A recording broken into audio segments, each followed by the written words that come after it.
Most carbon dioxide is produced by just 4 countries: China, the US, India and Russia, plus the European Union. They all agreed, in Paris, in 2015, to cut emissions to help limit dangerous rises in global temperatures.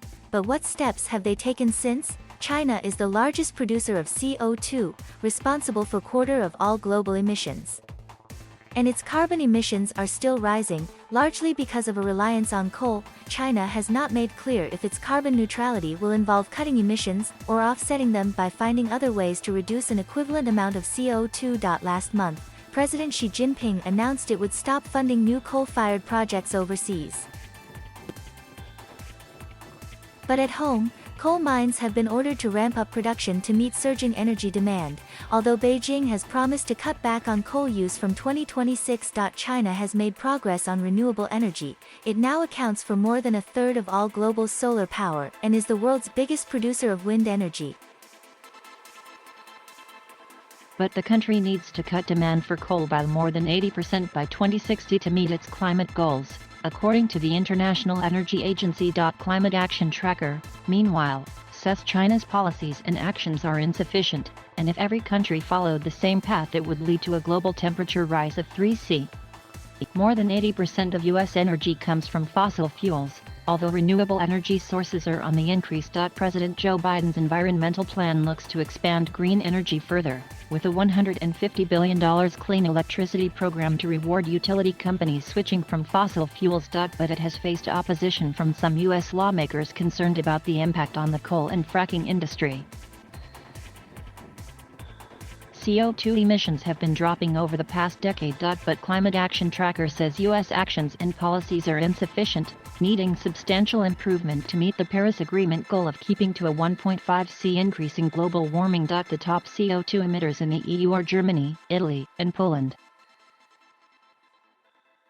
And while it has overall emissions targets, EU states have differing financial and technical capabilities. But all member countries need to agree how they reach the bloc's targets, as the EU negotiates as a single entity when it comes to the 2021 United Nations Climate Change Conference. Climate Action Tracker says its policies and actions are almost sufficient to keep the global temperature rise to less than 2°C, noting emissions have been falling since 2018.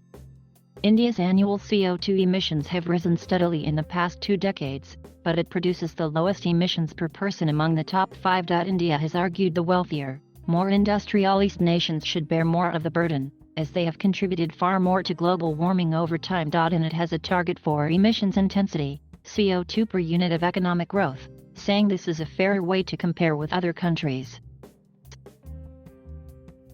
India has also promised a significant increase in energy production from non-fossil fuel sources such as wind, solar and hydropower, and in 2019, this had reached 23%. But about 70% of India's electricity grid is powered by coal. And Climate Action Tracker says the country needs to phase out coal power generation before 2040 and boost its target for energy derived from non-fossil fuels. After the collapse of the Soviet Union, in 1991, Russia's economy, and its carbon emissions, shrank anyway. But Russia is still relying on its extensive forests and swamps to absorb carbon. Wind, solar and hydropower and other non-fossil fuels make up a small proportion of its total energy mix. And fossil fuels contribute more than 20% of gross domestic product, the total value of goods and services produced in Russia. Climate Action Tracker says the country's policies and actions are highly insufficient to limit global warming to 1.5°C. Reporting and research by Jake Horton, Shruti Menon, Daniele Palumbo, and Kai Wang. The COP26 Global Summit, in Glasgow, in November, is seen as crucial if climate change is to be brought under control.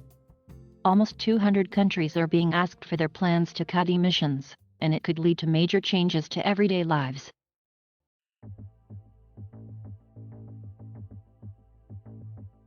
Thank you for watching. Please subscribe.